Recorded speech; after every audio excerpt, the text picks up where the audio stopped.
안녕하세요. 네, 파격적인 찬양 감사합니다. 박수 한번 다시 부탁드립니다. 감사합니다. 예, 잠이 다 깨셨을 것 같습니다. 예, 같이 잠깐 기도드리시겠습니다.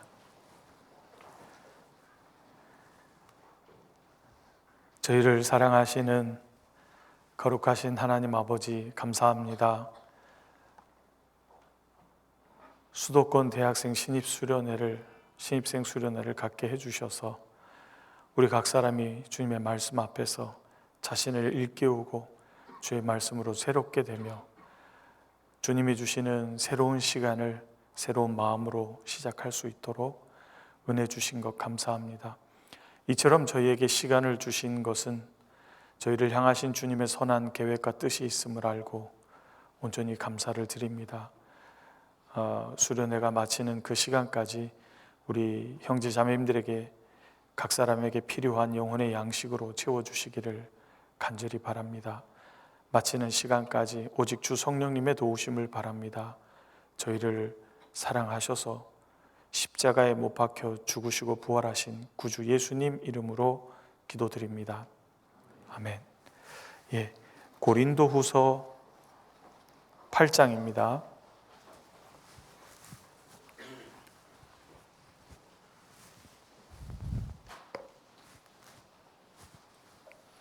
고린도후서 8장 9절입니다.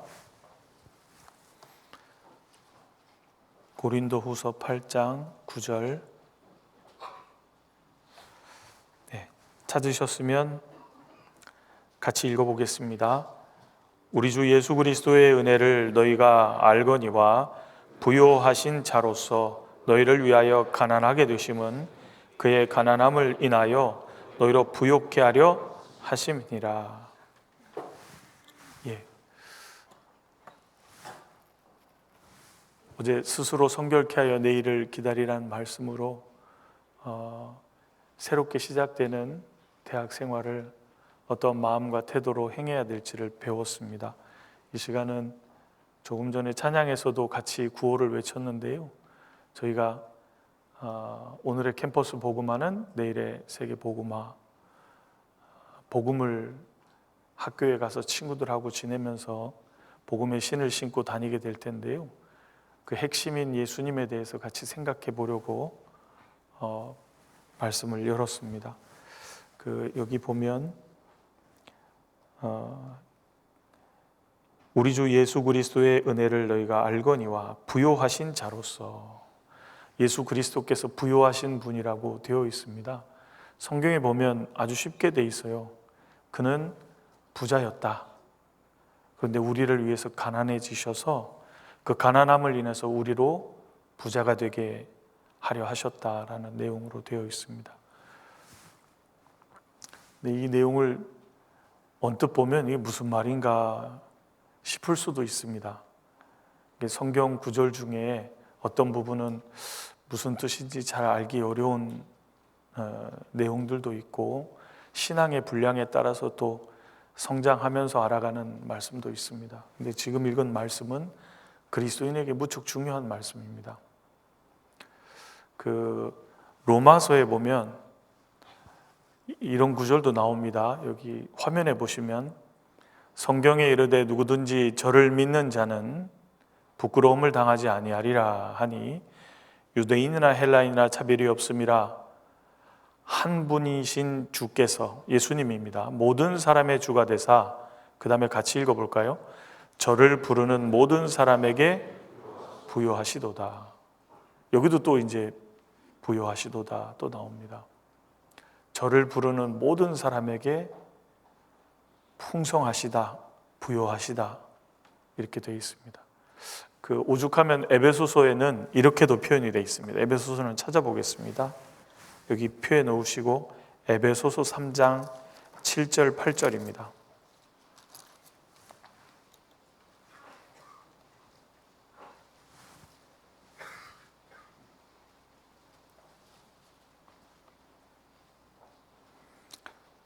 이 복음을 위하여, 에베소서 3장 7절 8절, 이 복음을 위하여 그의 능력이 역사하시는 대로 내게 주신 하나님의 은혜의 선물을 따라 내가 일꾼이 되었노라. 복음을 위해서 주님의 일꾼이 되었음을 얘기하고 있습니다. 그것은 은혜임을 말하고 있습니다. 8절, 모든 성도 중에 지극히 작은 자보다 더 작은 나에게 이 은혜를 주신 것은, 그 다음에 같이 읽어볼까요? 측량할 수 없는 그리스도의 풍성을 이방인에게 전하게 하시고. 측량할 수 없는 그리스도의 풍성 그랬는데요, 여기서 풍성이 로마서 10장, 고린도후서 8장에 쓰인 부요하고 똑같은 단어입니다. 그 헬라어로 플루테오라고 하는데요, 부요하다라는 동사가 여기는 풍성을 명사형으로 쓰여서 부요함, 부요 이렇게 쓰인 겁니다. 근데 이제 한글로 풍성이라고 번역을 했습니다. 오죽하면 측량할 수 없는 그리스도의 풍성이다 이렇게 말하고 있습니다. 그 그리스도가 얼마나 부요하신 분인지 알아가는 것은요, 우리 신앙생활하고 밀접하게 관련이 됩니다.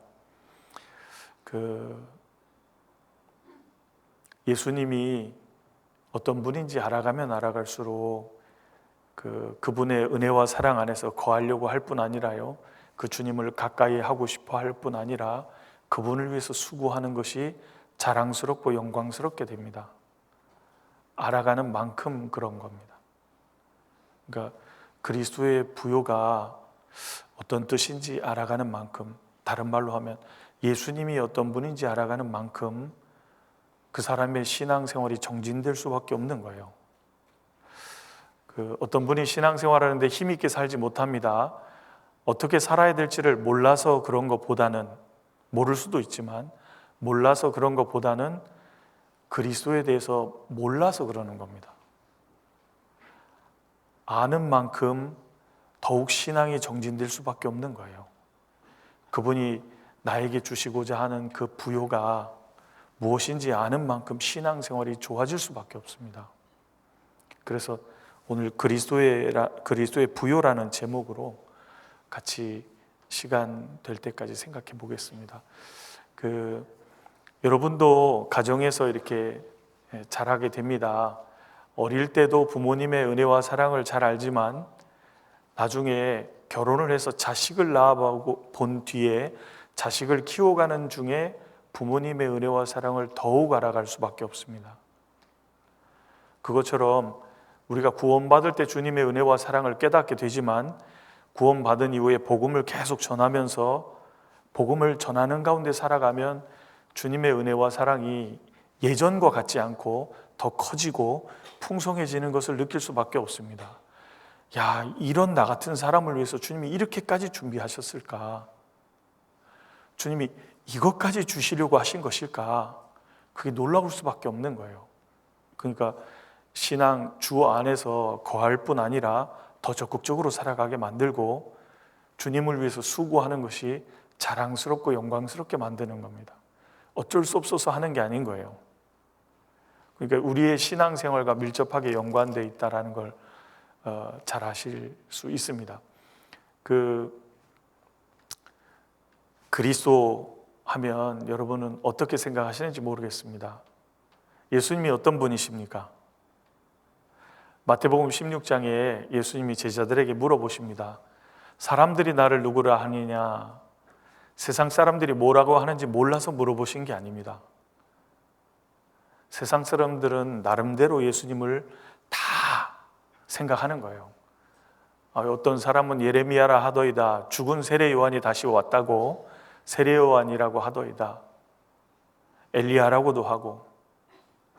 그뿐 아닙니다. 마태복음 12장에 보면 예수님을 바알세불에 들려서 귀신을 내어 쫓는 귀신 들린 자라고도 하고 가족들은 미쳤다고도 했습니다. 근데 예수님이 그 질문을 하신 뒤에 제자들에게도 물으셨어요. 너희는 나를 누구라 하느냐? 우리에게도 물으시는 겁니다. 여러분 예수님을 누구라고 고백하십니까? 누구라고 알고 계십니까? 알고 있는 정도에 따라서 달라지는 거예요. 그래서 구원받은 성도에게 베드로후서 3장에 보면 주 예수의 은혜와 그를 아는 지식에서 자라가라 그랬잖아요. 자라가는 만큼 달라지는 겁니다. 그리고 고린도전서 1장에 말한 것처럼 너희를 불러 그의 아들 예수 그리스도와 우리 주로 더불어 교제케 하시는 이는 미쁘시도다. 주님과의 사귐 속에서 알아가게 되는 겁니다. 알아갈수록 달라지는 거예요. 근데 잘하지 못하면요, 단편적으로 그냥 예수님이 머물러 있는 겁니다. 예수님이 아유 구세주시죠, 우리의 주인이시죠. 또요, 혹시 우리가 그렇게 될까 봐 두려운 겁니다. 그러면 신앙생활이 힘이 없어질 수밖에 없고 예수 그리스도를 말하는 게 어려워질 수밖에 없습니다. 그래서 예수님이 누군지 좀 같이 생각해 보려고 하는 겁니다.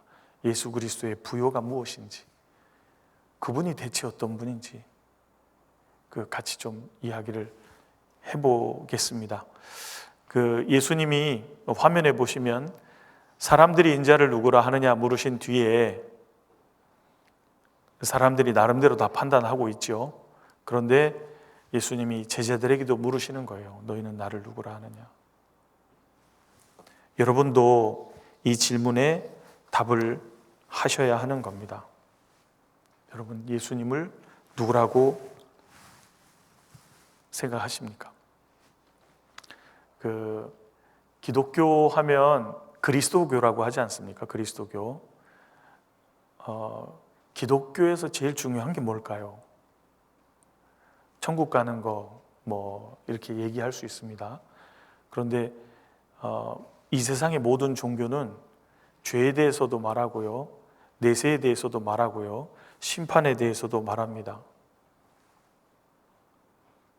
비슷해 보이잖아요. 비슷한 주제의 내용들을 말하거든요. 근데 기독교가 결정적으로 전혀 다른 게 있습니다. 그게 뭘까요? 그게 예수 그리스도입니다. 예수 그리스도가 아예 다른 거예요. 그래서 우리는 기독교라고 했을 때 가장 핵심이 예수 그리스도라는 걸 알아야 합니다. 예수 그리스도. 신앙생활 하면서 신앙생활을 다양한 것으로 표현할 수 있습니다. 주님과 사귀는 생활, 교제 생활이죠. 그리고 서로 사랑하는 생활, 교제 생활에서 핵심 키잖아요.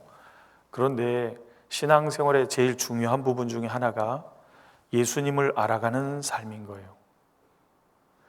예수님을 알아가는 것은 왜일까요? 알아가는 만큼 닮아가고 본받고 예수님을 닮아가는 겁니다. 그리스도인들의 신앙생활의 목표는 분명해요. 그리스도를 닮아가는 겁니다. 알아가는 만큼 닮아가는 거거든요. 그래서 성경에 예수님을 알아가야 된다고 그렇게 얘기를 하는 겁니다. 여기 보시면 세상의 많은 종교들은 이야기하는 주제들이 비슷하지만 기독교, 그리스도교는 전혀 다른 것이 예수 그리스도라는 겁니다. 우리는 그리스도를 전하는 사람들인 거예요. 여러분은 무엇을 배우고 실천하려고 하고 있습니까? 신앙생활 중에 우리는 예수님을 따라가면서요, 그분에 대해서 더 알고 그분을 본받고 닮아가는 게 신앙생활의 목표인 거예요. 닮아가는 만큼 주님의 역사를 경험할 수 있는 겁니다. 닮아가는 만큼이에요. 근데 예수님이 어떤 분일까? 어제 요한계시록 배우셨을 텐데요. 골든벨 하셨죠? 1등 상품이 뭐였다고요? 자동차를 걸 걸 그랬어요. 요한계시록 4장에 보면 사도 요한이 하늘에 올라가서 주님의 보좌를 보게 됩니다. 그 보좌 주변으로 24 장로들의 보좌가 있고, 그리고 그 보좌 주변으로 네 생물이 있고, 한가운데 누가 계신 거예요? 주님이 계신 겁니다. 창조주로서의 영광을 말하면서 5장에 가면 구속자이신 구세주의 영광을 말합니다. 그러니까 주님은 한가운데, 우주 한가운데, 신령한 세계 한가운데 계신 분이에요. 그리고 인류 역사 속에 중심에 계신 분입니다. 성경의 중심에 계신 분이에요. 교회의 머리로 계신 분입니다. 우리 삶의 주인으로 계셔야 되는 분인 거예요. 예수님은 모든 것의 중심에 계신 분이다라는 것을 알 수 있습니다. 예수님을 아는 만큼 이와 같은 것들이 자연스럽게 되는 거예요. 예수님을 아는 만큼 더 사랑하게 되고, 아는 만큼 가까이 하고 싶어지고, 더 깊이 섬기고 싶고, 말씀대로 살고 싶어지고, 주님 위해서 수고하는 것이 기쁨이 되고, 그러니까 자원함으로 그 일을 하게 된다 그 말입니다. 아는 만큼인 겁니다. 신앙생활 잘 못하는 이유는 그 마음속에 주님이 계시지 않기 때문일 겁니다. 다른 말로 하면 구원받지 않았기 때문일 거예요. 혹은 구원받았다 할지라도 마음의 중심에 주님이 주인이 아니기 때문인 겁니다. 그리고 주님을 사랑하지 않기 때문이고 주님을 잘 모르기 때문인 거예요. 그런데 그 주님이 우리를 위해서 죄로 인하여 지옥가로 운명에 있는 우리를 위해서 이 땅에 오시게 됐던 겁니다. 원래 사람은 하나님의 형상대로 지음받은 사람이었거든요. 근데 죄와 범죄와 타락으로 사람의 형상으로 떨어졌고, 하나님은 그 인간이 잃어버린 영광과 그 위치를 회복시켜 주시기 위해서 하나님이 예비하신 분이 예수님입니다. 골로새서 1장 열어보겠습니다. 골로새서 1장.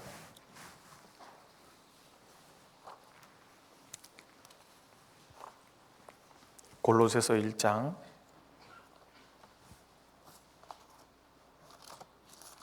네. 골로새서 1장 네. 여기 26절 27절입니다. 같이 읽어볼까요? 이 비밀은 만세와 만대로부터 오므로 감추었던 것인데 이제 그의 성도들에게 나타났고, 하나님이 그들로 하여금 이 비밀의 영광이 이방인 가운데 어떻게 풍성한 것을 알게 하려 하심이라. 이 비밀은 너희 안에 계신 그리스도시니 곧 영광의 소망이니라. 이 비밀은 그리스도다 그랬습니다. 그 성경에 사람이 우리를 하나님의 동역자요 하나님의 비밀을 맡은 자로 여길지어다 했을 때 비밀이 많거든요. 복음도 비밀이고 교회도 비밀이고 유대인이 언제까지 완악하게 되는 유대인들의 그 역사도 비밀이고, 비밀이 많지만 단연코 첫 번째는 뭐예요? 그리스도가 비밀인 겁니다. 우리가 죄로 인하여 잃어버린 영광과 위치를 찾아주기 위해서 주님이 만세 전부터 예비하신 분, 이분이 비밀인 거예요. 이분이 왜 비밀이냐면 이 보시면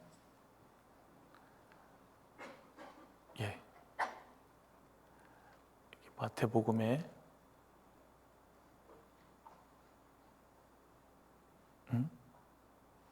네, 여기 없나 봅니다. 마태복음 11장 찾아보겠습니다.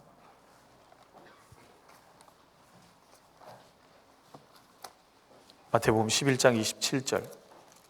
예수님이 왜 비밀이냐면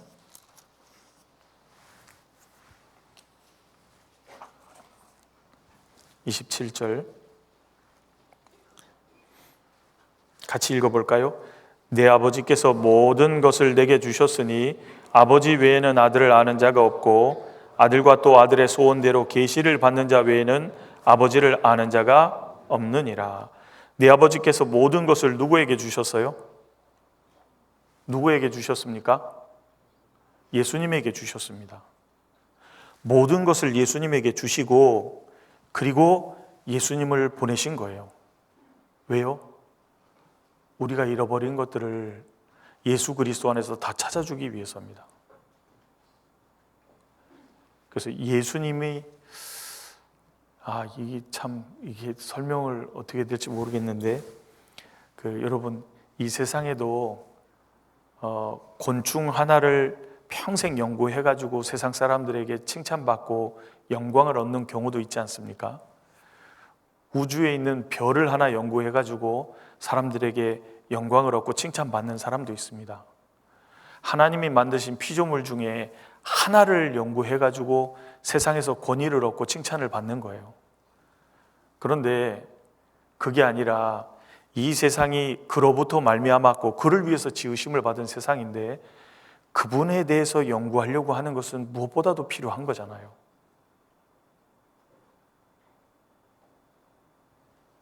아니, 곤충 하나 연구해서도 칭찬과 이 세상에서 영광을 받는 거라면 우리 주님을 연구해서 그분이 어떤 분인지 아는 것은 나만을 위한 게 아니라 알아가는 만큼 주변 사람도 도와줄 수 있는 거거든요. 그러니까 내 주변 사람들의 운명까지 걸려 있다 그 말입니다. 예수님에 대해서 얼마나 더 알고 싶어 하십니까? 얼마나 더 알기를 원하십니까? 예수님은 하나님이 모든 것을 다 그에게 주시고 이 땅에 보내신 비밀입니다. 왜냐하면 잘 생각해 보세요. 예수님 한 분을 내 인생 속에서 구원받을 때, 받아들일 때 우리가 잃었던 모든 것이 순식간에 다 들어오게 됩니다. 죄사함이 이루어질 뿐 아니라 구원이 이루어지죠. 주님의 생명이 들어오죠. 그렇죠? 새롭게 되는 역사가 생기죠. 영광스러운 천국의 소망이 생기죠. 예수 그리스도 한 분이 우리 속에 들어오실 때 상상하지 못하는 수많은 것들이 우리 속으로 들어오게 된다 그 말입니다. 예수님 한 분 때문인 거예요. 왜? 예수님이 모든 걸 갖고 계시니까요. 예수님 한 분 때문인 거예요. 여러분, 이 세상에 있는 모든 인생들에게 가장 필요한 분이 누굴 것 같아요? 예수님 한 분입니다. 우리가 전하고자 하는 그 예수 그리스도는 그렇게 중요한 분인 거예요. 그분을 얻는 분은 모든 것을 얻는 거고요. 그분을 잃는 분은 모든 것을 잃는 거예요. 그분을 아는 분은 정말 모든 것을 아는 거고요. 그분을 모르는 분은 아무것도 모르는 겁니다. 예수님이 얼마나 중요해지는지 몰라요. 왜냐하면 예수님에게 모든 것이 다 들어있기 때문입니다. 그래서 예수님을 비밀이라고 하는 겁니다. 그래서 그분이 우리 속에 들어오실 때 우리가 잃었던 수많은 것들이 한꺼번에 들어올 뿐 아니라 그분을 알아가면서 그게 얼마나 놀랍고 이분이 얼마나 놀랍고 신비로운 분인지를 알아가게 되는 겁니다. 그 예수님 한 분이 들어오심으로 이루어진 일이라는 거예요. 성경에 예수님은 창조주라고 말합니다. 세상은 인간이 어떻게 창조주냐라고 말합니다. 그러니까 예수님을 받아들이기 어려워하는 거예요. 모르니까 그렇습니다. 유대인들은 예수님이 이 땅에 오셨을 때 처음에는 예수님이 구세주라 그랬잖아요. 왕으로 오신 메시아라고 생각했죠. 왜요? 성경에 분명히 왕으로 오시기 전에 크게 상하고 고초당하고 우리의 영혼을 위해서 죽으실 것이 예언되어 있었으나 오랜 식민지 생활 가운데서 왕으로 오실 예수님만 자꾸 보게 됐잖아요. 그래서 요한복음 12장에도 예수님이 죽을 거라 그러니까 구세주는 영원히 계신다 그랬는데 왜 죽는다고 말하냐고. 성경을 완전히 잘못 보고 있잖아요. 그래서 처음에는 예수님을 하나님이고 육신이 돼서 이 땅에 오신 분이고 영원히 계실 분이라고 고백하는 듯 했지만 잠시 뒤에 예수님을 죽여버렸습니다. 그리고 그 예수님의 하신 일을 받아들이지 않으므로 망하게 됐어요. 그 예수님 때문인 겁니다. 여호와의 증인은 예수님을 천사라고 말합니다. 천사라고 말해요.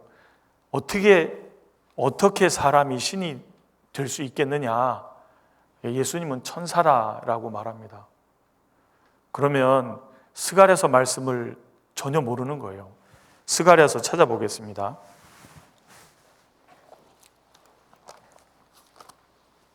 스가랴서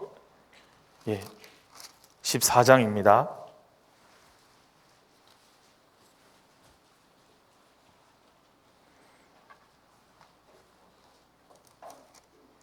12장 보겠습니다. 12장 1절. 이스라엘에 관한 여호와의 말씀의 경고라. 여호와 곧 하늘을 펴시며 땅의 터를 세우시며 사람 안에 심령을 지으신 자가 가라사대. 여호와께서 말씀하고 계십니다. 10절. 내가 다윗의 집과 예루살렘 거민에게 은총과 강구하는 심령을 부어주리니. 7년 환란, 여호와의 진노의 날이 오면 이스라엘이 신앙적으로 회개하는 운동이 벌어져서 구원받게 되잖아요. 그 얘기를 하고 계신 겁니다. 다윗의 집과 예루살렘 거민에게 은총과 강구하는 심령을 부어주리니 그들이 그 찌른 바 그를 바라보고 그를 위하여 애통하기를 독자를 위하여 애통하듯 하며 그를 위하여 통곡하기를 장자를 위하여 통곡하듯 하리로다. 그를 돼 있고 한일자 써 있고 나나주에 뭐라고 돼 있냐면 나를 여호와입니다. 근데 찌른 분은 예수님이잖아요. 예수님은 천사가 아니다 그 말입니다. 하나님이 육신을 입고 이 땅에 오신 분이 대신 죽으신 거예요. 그러니까 예수님을 어떻게 생각하느냐에 따라서 구원을 받을 수가 없는 거예요. 여호와의 증인은 그렇게 생각합니다. 요즘에 기독교인들도 예수님을 만왕의 왕이시고 구세주라고 하나님이라고 말하지만 잘 생각해 보세요. 구체적으로 그 사람의 죄 문제를 끌고 들어가면 죄가 전혀 해결되지 않은 것을 볼 수 있습니다. 그러니까 예수님이 누군지는 믿는 것 같으나 그의 하신 일은 믿지 않는 거예요. 그러니까 구원을 못 받는 거예요. 예수님을 어떤 분으로 아느냐, 그분이 무엇을 하셨느냐를 알고 믿어야만 구원받을 수 있잖아요. 예수님은 구원의 키가 되는 분인데 그분 안에 모든 것이 다 들은 겁니다. 그분은 모든 것을 존재케 하셨고 그분은 모든 것을 붙들고 계신 분이에요. 근데 그분은 나를 위해서 내가 잃어버린 영광과 위치를 찾아주기 위해서 이 땅에 오신 분이었던 겁니다. 그래서 예수님이 이 땅에 계실 때 예수님이 어떤 분인지를 비교하면서 말씀하신 게 있습니다. 마태복음 12장. 마태복음 12장입니다. 41절.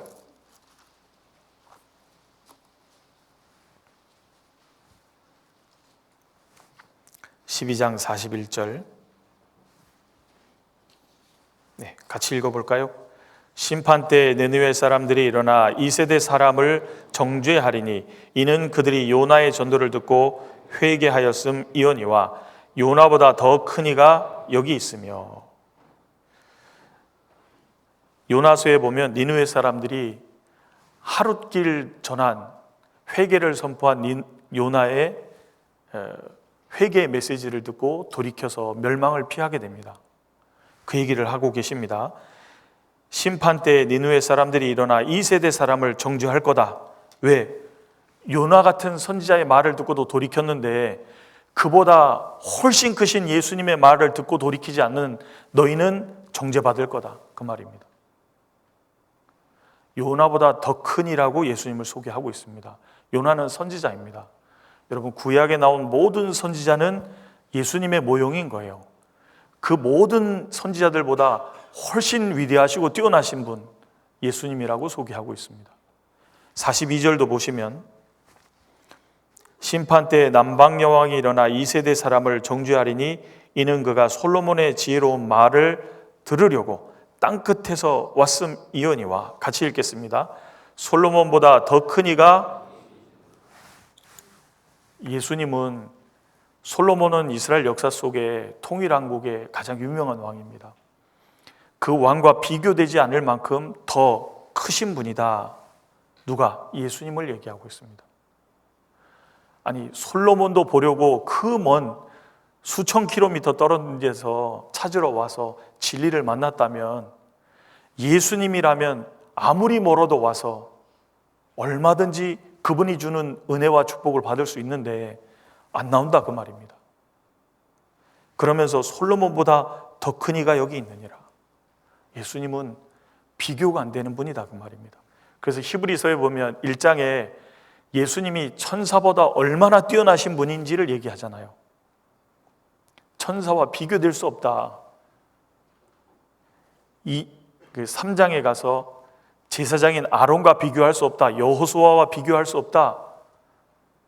구약시대 모든 예수님 대제사장, 영원하신 대제사장의 모형인 그 어떤 대제사장과 비교할 수 없다. 예수님은 새 언약의 중보자로서 이 땅에 오신 분이다. 그 예수님이 얼마나 뛰어나신 분인지를 계속 얘기하잖아요. 예수님 얘기를 하려고 하는 거지 않습니까? 그래서 예수님이 얼마나 뛰어난 분인지를 얘기하면서 여기 마태복음 12장 6절입니다. 12장 6절. 내가 너희에게 이르노니, 같이 읽을까요? 성전보다 더 큰 이가 여기 있느니라. 성전보다 더 큰 이가, 예수님이 누군지를 보여주고 있습니다. 성전보다 더 크신, 성전을 만드시고 성전에서 역사하시는 그 하나님이시다라는 걸 말하잖아요. 성전보다 더 크니. 예수님은 우리가 그 어떤 것을 상상해도 그보다 크신 분이다, 그 말입니다. 그러니까 이 모든 것을 예수님이 왜 얘기해주고 있냐면, 예수님을 통해서 우리에게 주님이 주시려고 하는 것이 무엇인지를 설명해 주는 거예요. 예수님이 얼마나 영광스러운 분입니까? 굉장하죠. 근데 그 영광스러운 위치를 누구에게 주시려는 거예요? 그걸 잃어버린 우리에게 찾아주기 위해서 얘기하시는 거잖아요. 예수님이 얼마나 영광스러운지. 예수님이 죽으시고 부활하시는 뒤에 모든 하늘 위에 계시게 됐습니다. 지극히 높여졌어요. 왜 설명할까요? 우리에게 찾아주려는 위치가 그렇게 영광스럽고 높다, 그 말입니다. 예수님은 우리에게 주님이 주시려는 영광과 축복을 설명하는 거예요. 예수님이 얼마나 놀라우신 분인지를 설명하는 이유가 거기 있는 겁니다. 그리고 구약 성경을 열어보면 아담은 누구의 표상이라 그랬죠? 로마서에 오실 자 예수 그리스도의 표상이라 그랬습니다. 첫사람 아담은 마지막 아담, 살려주는 영으로 오시는 예수님이 오실 거를 모형으로 갖고 있다, 그 말입니다. 그뿐인가요? 아담의 후손 가인과 아벨이 제사했을 때 아벨과 그 제물은 무엇을 설명하고자 하는 것일까요? 대속해 주시는 그리스도를 말하려고 하는 거잖아요. 노아가 방주를 만들게 됩니다. 방주는 뭘 얘기하려는 걸까요? 그리스도를 얘기하려는 거잖아요. 아브라함, 이삭, 야곱이 계속 뭘 얘기하는 걸까요? 그의 후손으로 메시아가 올 거라는 걸 약속하시잖아요. 창세기에 나오는 모든 사건과 인물들이 계속 얘기하려고 하는 게 뭐예요? 그 예수님이다, 그 말입니다. 요한복음 5장 39절에 모든 성경은 하나님의 감동으로 되었어요. 근데 이 모든 것은 누구를 증거하는 게 목적이라 그랬죠? 예수님입니다. 이것이 내게 대하여 증거하는 것이로다. 출애굽기는 분명히 구속을 말합니다. 모세가 누구의 모형이죠? 모세는 예수님의 모형입니다. 모세가 애굽에 종살이하던 이스라엘을 다 빼내잖아요. 예수님의 모형이잖아요. 그리고 광야에 나와서 생활할 때 하늘에서 만나가 내렸습니다. 만나는 누구의 모형이죠? 예수님입니다. 반석을 치니까 물이 나왔습니다. 반석은 신령한 반석이신 예수님이고 나온 물은 성령의 모형이라 그랬잖아요. 전부 누구를 가리키는 게 목적이에요? 전부 예수님을 증거하고 있다는 겁니다. 이스라엘의 7 절기는 누구를 얘기하려는 게 목적일까요? 예수님이잖아요. 앞에 4절기는 예수님의 초림과 관계되고 뒤에 3절기는 예수님의 재림과 관계됩니다. 전부 예수님을 말하려는 게 목적이에요. 왜? 그분이 우리에게 무엇을 주려는 것인지를 설명한다, 그 말입니다.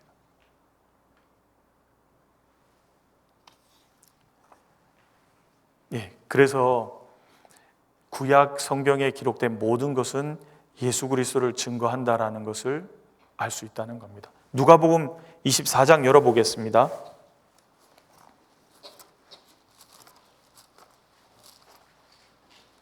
누가복음 24장 44절입니다.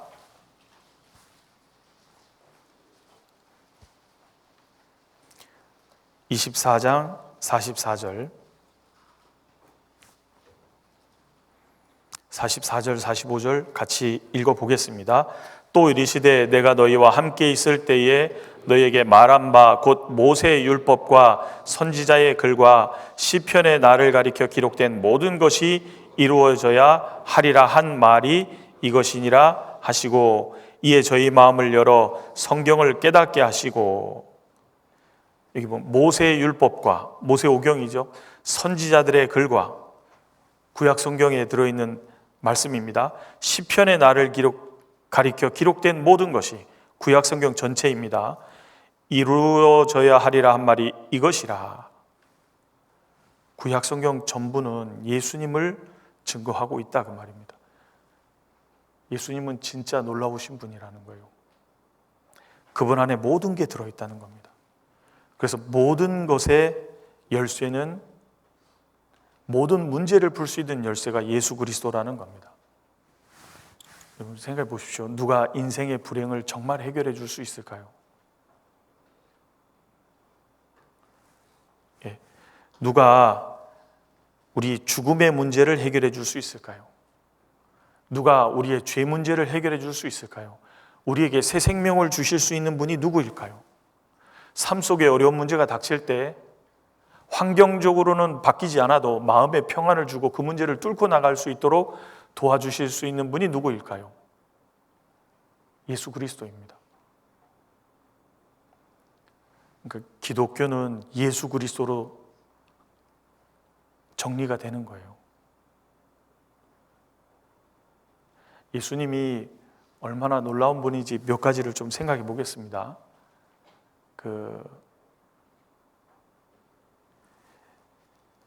여기 이사야서 9장 보겠습니다. 이사야서 9장 몇 가지 생각해 보죠. 이사야서 9장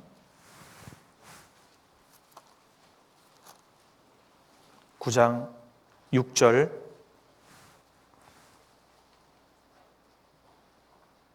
같이 읽어볼까요? 이는 한 아기가 우리에게 낳고 한 아들을 우리에게 주신 바 되었는데 그 어깨에는 정사를 메었고 그 이름은 기묘자라 모사라 전능하신 하나님이라 영존하시는 아버지라 평강의 왕이라 할 것임이라. 자, 여기 보시면 여기 이는 한 아기가 우리에게 낳고 그랬습니다.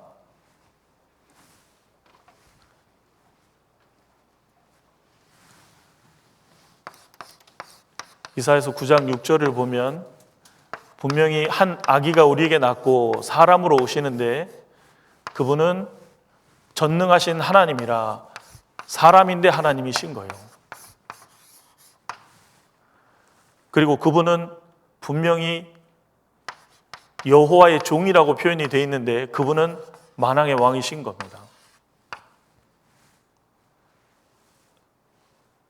이게 매치될 때요, 이게 모순돼 보이지 않아요?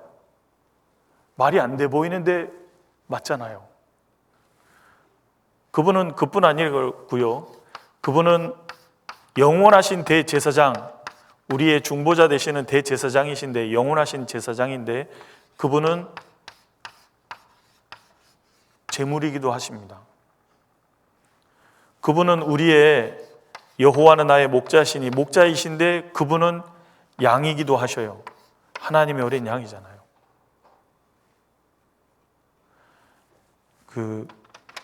A.T. 피어슨이라는 분이 성경의 예언이 신적 예언이라고 증거할 수 있는 5가지 근거를 논문으로 써놨는데요, 그 중에 단연코 신기한 게 뭐냐면 말이 안 돼 보이는데 이루어지는 거예요. 예언이 신기하게 모순돼 보인다 그 말입니다. 보세요. 왕인데 종이라는 게 이게 이해가 돼요. 제물인데 제사장이라 그러잖아요. 양인데 목자라 그러잖아요. 하나님인데 사람이라 그러잖아요. 이게 말이 안 돼 보이는데 이루어질 때 이게 맞구나라는 게 보이잖아요. 성경의 예언은 수준이 다르다니까요. 예수님은 이게 너무 놀라운 거예요. 그뿐 아니고요, 잘 보세요. 예수님은 십자가 위에서 목마르다고 말하셨습니다. 근데 그분은 요한복음 4장에 보면 내게 물 좀 달라 하는 이가 누군지를 알고 하나님이 주시는 선물이 무엇인지를 알았다면 너는 그에게 구하였을 것이다. 주님이 생수의 근원 되시는 생수를 주시는 분이라는 게 나오잖아요. 그분의 가난하심은 우리의 부욕해 하심을 위해서 가난해지셨다 그 말입니다. 그분은 40일 줄이셨어요. 먹지 못하고 줄이셨습니다. 그런데 그분은 생명의 떡이에요.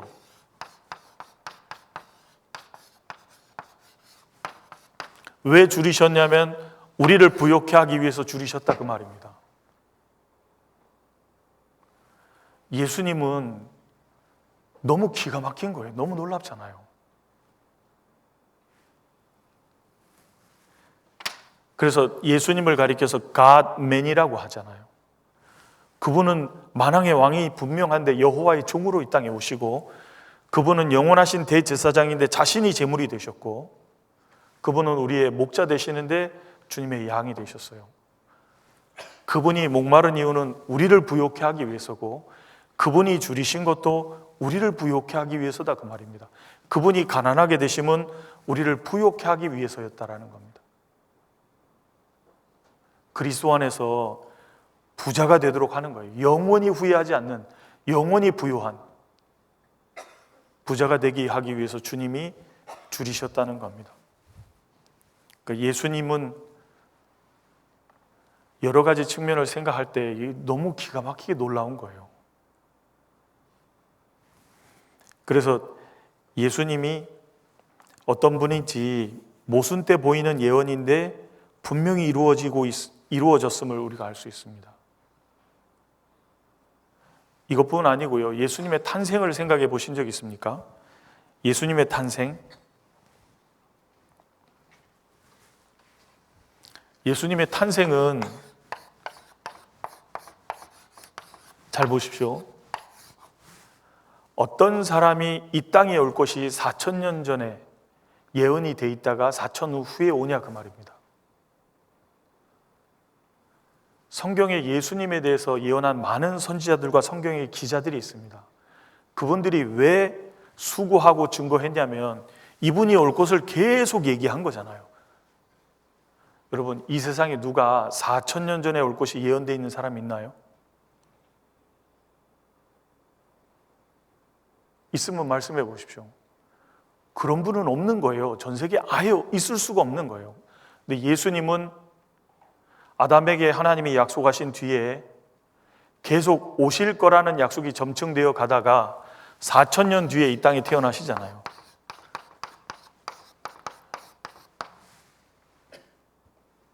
제가 아까 그 A.T. 피어슨이 신적 예언을 증거하는 몇 가지 근거를 제가 말씀드린, 그 중에 이제 모순이 신비하다, 모순돼 보이는데 이루어진다 하나 말씀드렸는데요. 첫 번째가 뭐냐면 시간의 격리입니다. 4,000년 전에 예언하시고 4,000년 후에 이루신 거예요. 어마어마하잖아요. 하나님은 스케일이 크다 그 말입니다. 근데 이 주인공이 예수님이에요. 근데 탄생하실 때 더 신기한 건요, 요셉과 마리아가 어디서 살았는지 아시죠? 나사렛에서 살았는데 성경에 베들레헴에서 날 것이 예언돼 있었거든요. 이루어질 것 같지 않은데 로마 황제가 인구조사를 명할 때 고향으로 가서 인구조사에 응하라, 고향으로 돌아가게 된다 그 말입니다. 정확히 이루어지잖아요. 성경의 예언대로 정확히 그분이 베들레헴에서 탄생하시게 되는 겁니다. 왜냐하면 베들레헴이란 말이 떡집이잖아요. 떡집에서 생명의 떡이 탄생하시게 된 거잖아요. 예수님의 탄생만 봐도요, 이건 너무 놀라울 수밖에 없다 그 말입니다.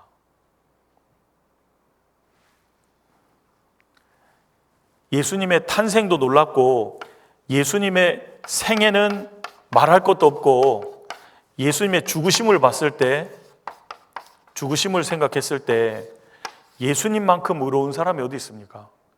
그런데 십자가에 달려서 이 세상의 가장 극악무도한 악인과 똑같이 취급받잖아요. 예수님만큼 의로우시고 거룩하신 분이 없잖아요. 그런데 예수님은 악인과 함께 취급이 되셨다 그 말입니다. 악인처럼 죽게 되시잖아요. 이사야 53장입니다.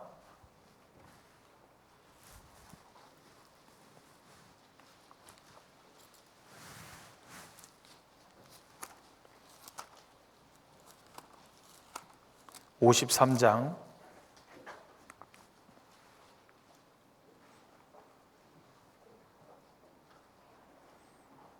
9절입니다.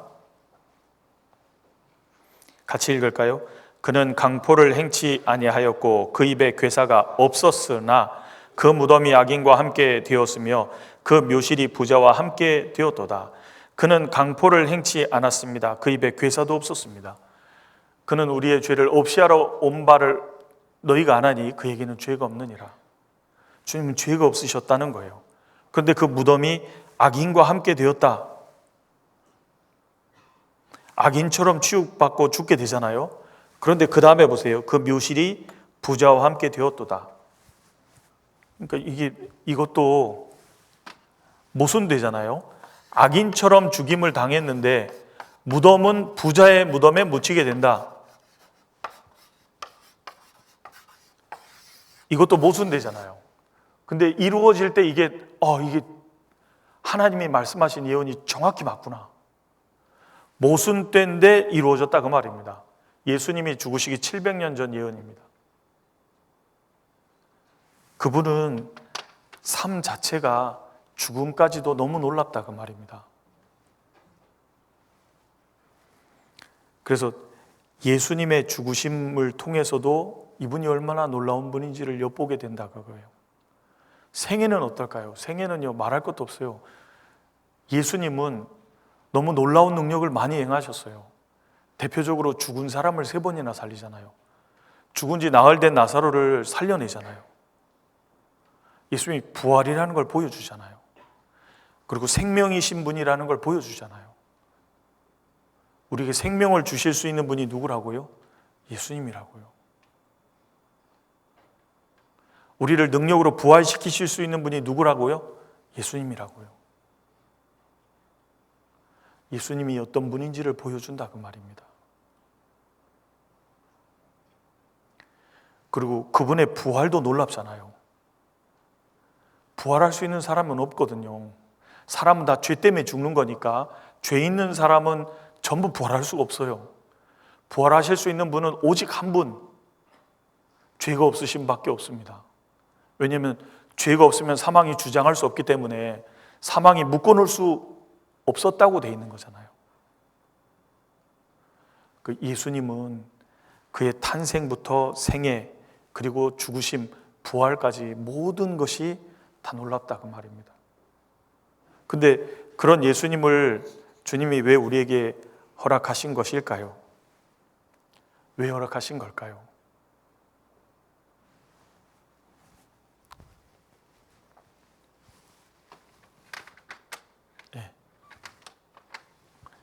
그분의 주림으로 우리가 잃어버린 영광과 위치를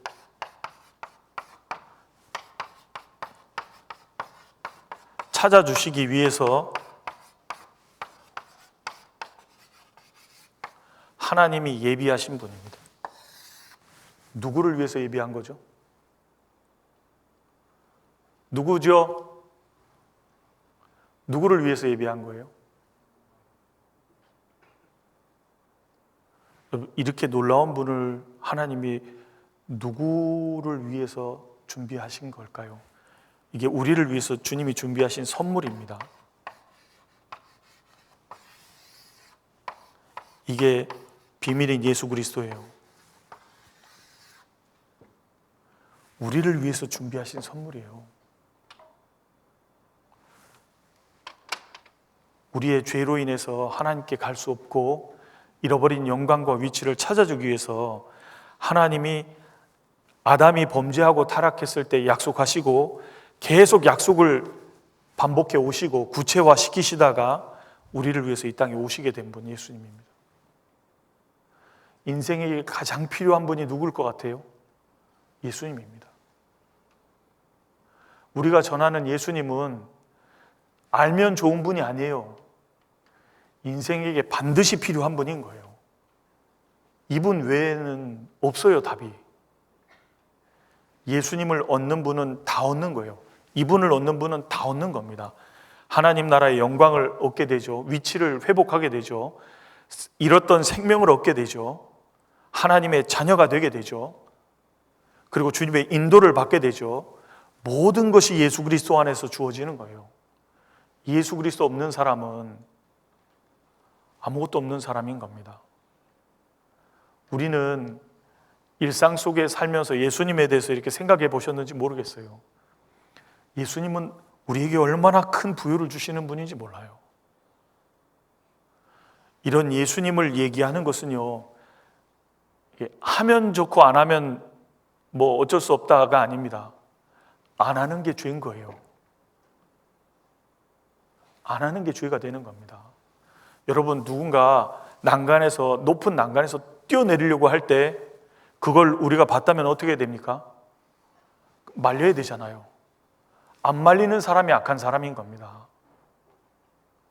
그렇다면 예수님은 그 사람을 살릴 수 있는 유일한 키잖아요. 그럼 우리가 어떻게 해야 될까요? 이분을 잘 알아서요, 그분들이 이분을 바랄 수 있도록 잘 설명해 주고, 그리고 이분을 만날 수 있도록 우리가 도와줘야 되지 않겠습니까? 왜냐하면 우리가 먼저 이분을 얻은 것 뿐이지 우리가 잘나서 얻은 건 아니잖아요.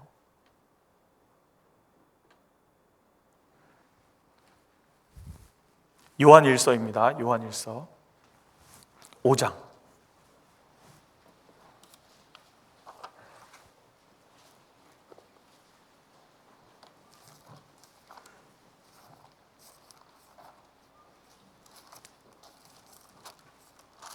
요한일서 5장입니다. 12절. 네, 같이 읽을까요? 아들이 있는 자에게는 생명이 있고 하나님의 아들이 없는 자에게는 아들이 있는 자에게는 생명이 있고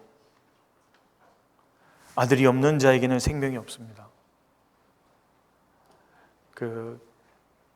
몇 해 전에 코로나 시기 때 청년 동계 때 한 목사님이 말씀 전하시는 중에 예수님을 가진 사람은 이제 전부를 가졌다라는 걸 얘기하시면서 이런 얘기를 하셨어요. 근데 이게 너무 이해가 됐습니다. 여러분은 수표라는 걸 보신 적이 있는지 모르겠어요. 수표를 보시면 금액을 쓰는 난이 있습니다.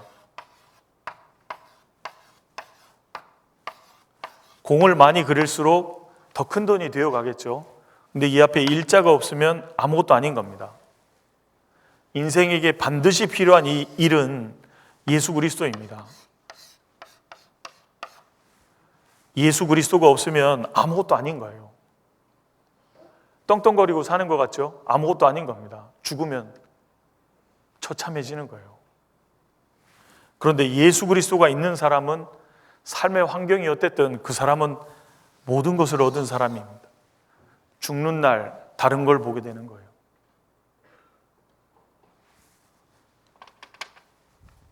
예수님이 그래서 성경에 학개서 2장에 만국의 보배로 설명이 되어 있는 겁니다. 만인이 그렇게 사모하는 대상, 예수님. 왜냐하면 예수 그리스도 안에 다 있거든요. 여러분은 예수님에 대해서 생각을 많이 하십니까? 예수님이 어떤 분인지 연구해 보십니까? 알기를 원하십니까? 반드시 하셔야 됩니다. 아는 만큼 얘기해 줄 수 있습니다. 도와줄 수 있어요. 그리고 아는 만큼 기쁘고 즐거움 가운데 살아갈 수 있습니다. 그 예수님을 우리에게 주신 이유는 이런 목적이 있습니다. 여기 화면을 잠깐 보시겠습니다. 네, 같이 읽어볼까요? 하나님이 미리 아신 자들로 또한 그 아들의 형상을 본받게 하기 위하여 미리 정하셨으니 이는 그로 많은 형제 중에서 맏아들이 되게 하려 하심이니라. 하나님이 그 아들의 형상을 본받게 하기 위해서 예수님을 맏아들로 삼아놨다 그랬습니다.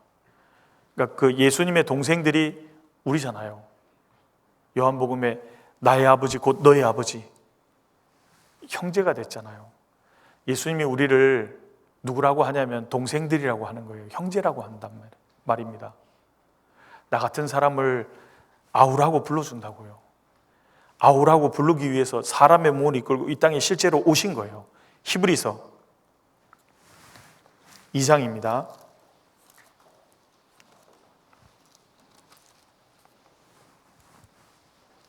히브리서 2장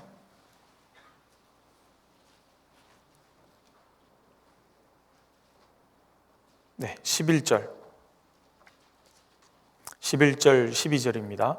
거룩하게 하시는 자와 거룩하게 함을 입은 자들이 다 하나에서 난지라. 그러므로 형제라 부르시기를 부끄러워 아니하시고 이르시되 내가 주의 이름을 내 형제들에게 선포하고 내가 주를 교회 중에서 찬송하리라 하셨으며. 여기 보시면 거룩하게 하시는 자 예수님입니다. 예수님이 우리를 죄와 허물로 영원한 형벌에 빠질 수밖에 없던 우리를 자신을 하나님 아버지의 뜻을 따라서 십자가에 못 박혀 죽으심으로 우리가 거룩함을 얻도록 만드셨잖아요. 거룩하게 하시는 자와 예수님, 거룩하게 함을 입은 자들, 구원받은 성도들입니다. 다 하나에서 난지라. 하나님께로 났습니다. 그러므로 형제라 부르시기를 부끄러워하지 아니하시는 거예요. 나처럼 어리석고 나처럼 연약하고 부족한 사람을 예수님이 형제라고 부르시는 것을 부끄러워 안 한다 그 말입니다. 나를 동생 삼으려고, 하나님의 아들들로 삼으려고 예수님이 실제로 이 땅에 내려오셨다는 겁니다. 17절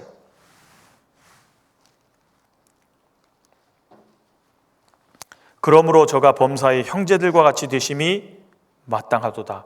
이는 하나님의 일에 자비하고 충성된 대제사장이 되어 백성의 죄를 구속하려 하심이라. 여기 보시면 저가 모든 일에 형제들과 같이 되심이 마땅하도다. 육신을 입고 이 땅에 오셨다 그 말입니다. 오신 이유는 하나님의 일에 자비하고 충성된 대제사장이 되어 백성의 죄를 구속하기 위해서 오신 거예요. 구속받은 그 사람들을 형제라고 하는 겁니다. 우리가 예수님의 형제들이 된 거예요. 왜냐하면 예수님이라는 하나님의 선물 때문입니다. 예수님 때문인 거예요. 그래서 그 예수님으로 구원받은 성도들에게 주님이 원하시는 게 있어요. 구원만 받으면 끝이 아닙니다. 원하시는 게 있어요. 앞에 9절 다시 보여주시죠. 하나님이 미리 아신 자들로 또한 그 아들의 형상을 본받게 하기 위하여. 주님을 본받아가는 것을 주님이 원하고 계십니다. 그래서 우리 신앙생활이 주님을 알고 닮아가는 삶이잖아요. 우리의 신앙생활의 목표입니다. 본받는 것이 하나님의 뜻이에요. 같이 읽어볼까요?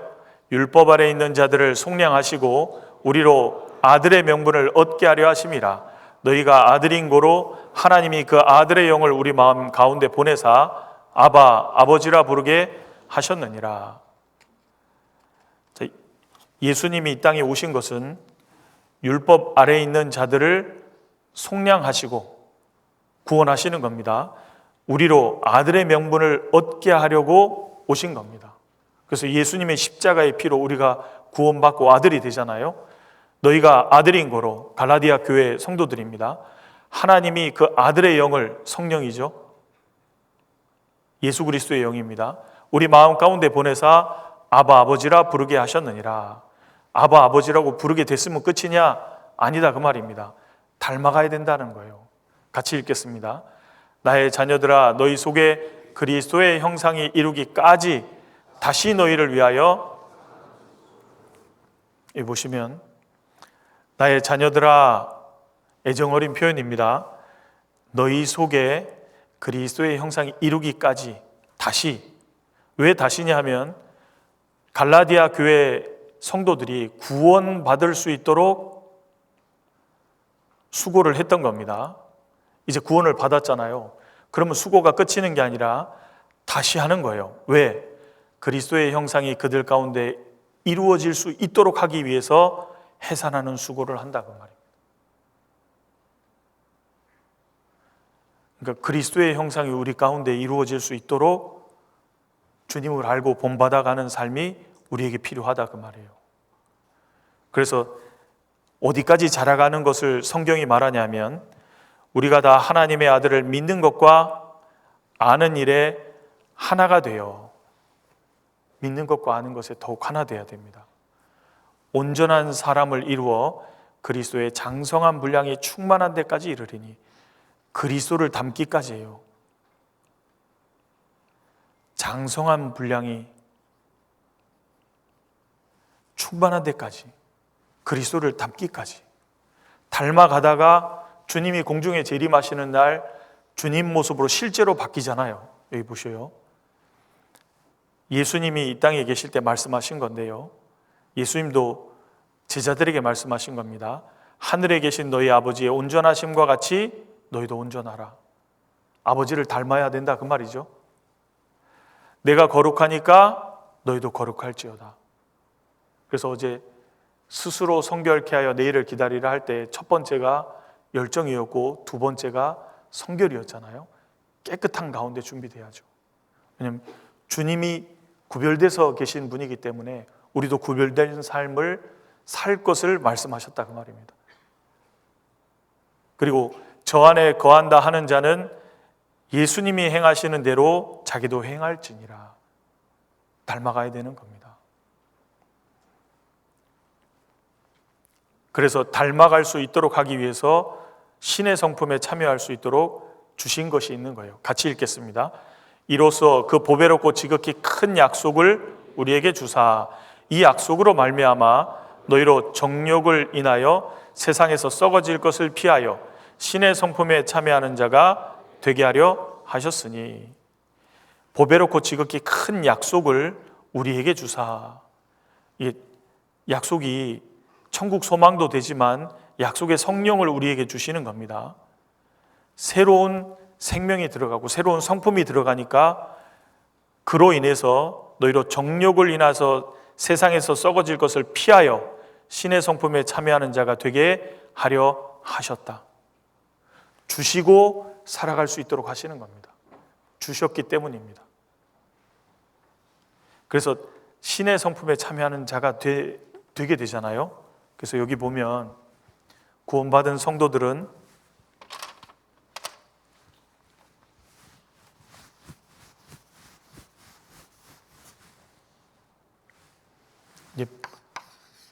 구원받기 전에 타락된 본성을 갖고 있는 사람과 구원받아서 새 영과 새 마음, 성품을 받은 사람은 변화가 생기잖아요.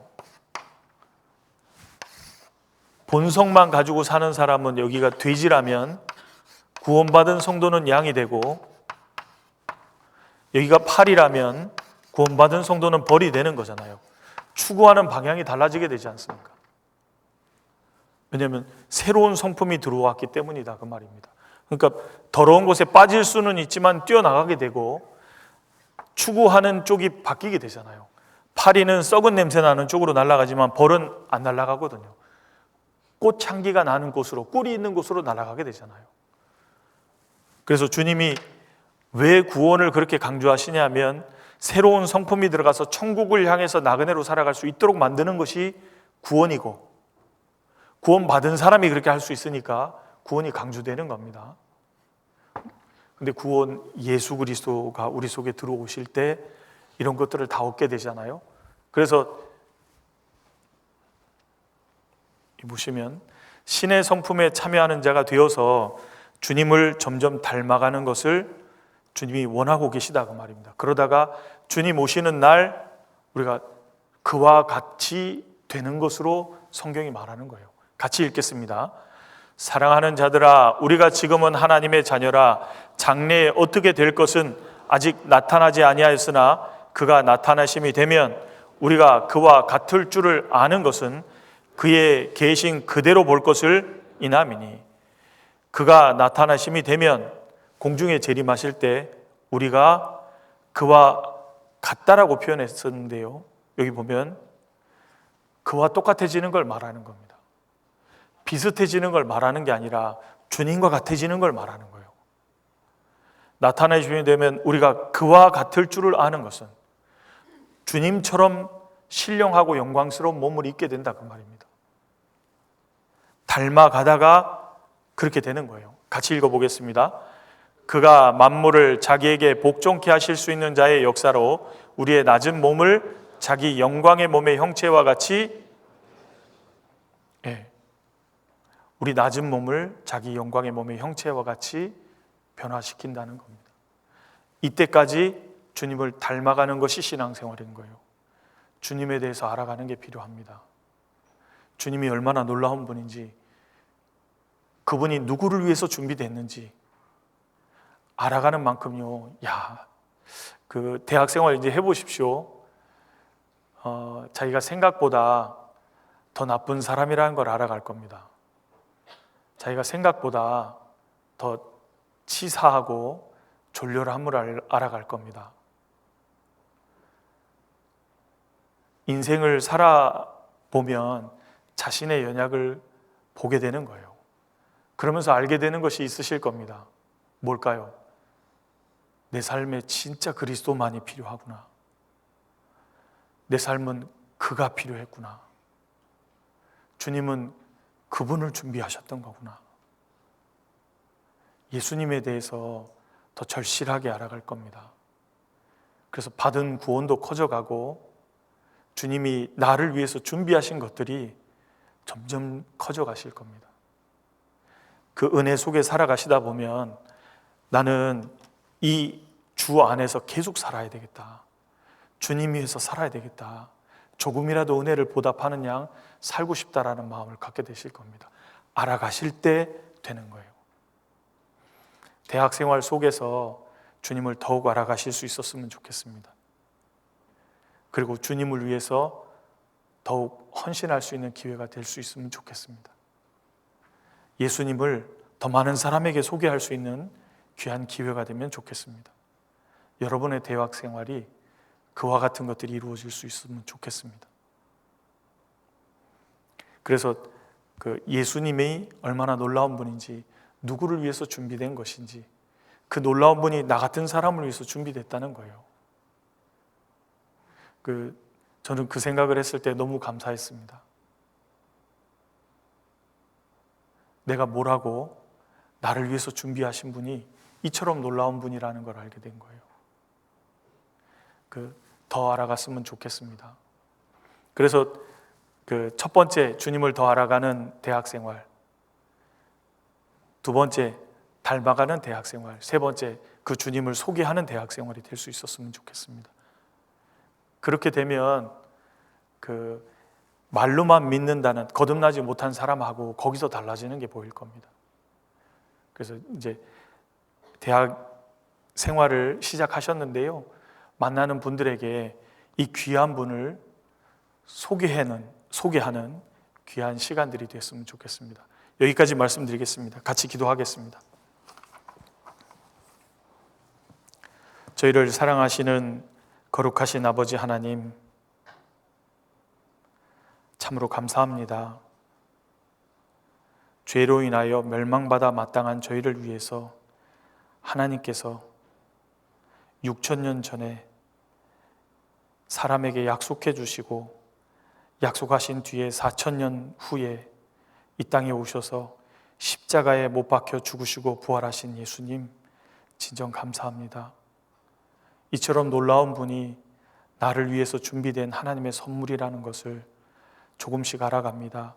우리 대학생 형제 자매님들이 예수님이 얼마나 놀라운 분인지, 그리고 얼마나 위대한 분인지, 그분이 나를 위해서 준비된 선물이라는 것을 더욱 알아서 이 귀한 선물을 우리 주변에 있는 친구들, 가족들에게 소개할 수 있도록 도와주옵소서. 그리하여 우리 주변에 있는 사람 단 몇몇 사람이라도 더욱 건지다가 주님을 만날 수 있도록 인도해 주시기를 바랍니다. 이 대학 생활이 예수님을 더욱 알아가는 삶, 예수님을 닮아가는 삶, 그분을 우리 주변에 이뤄진 많은 영혼들에게 소개하는 삶이 될 수 있도록 인도해 주옵소서. 마치고 돌아가는 발걸음까지도 오직 주님께서만 함께 해주시고 각 사람의 영혼에 필요한 교훈으로 채워주옵소서. 저희를 변함없이 사랑하시는 구주 예수님의 이름으로 기도드립니다. 아멘.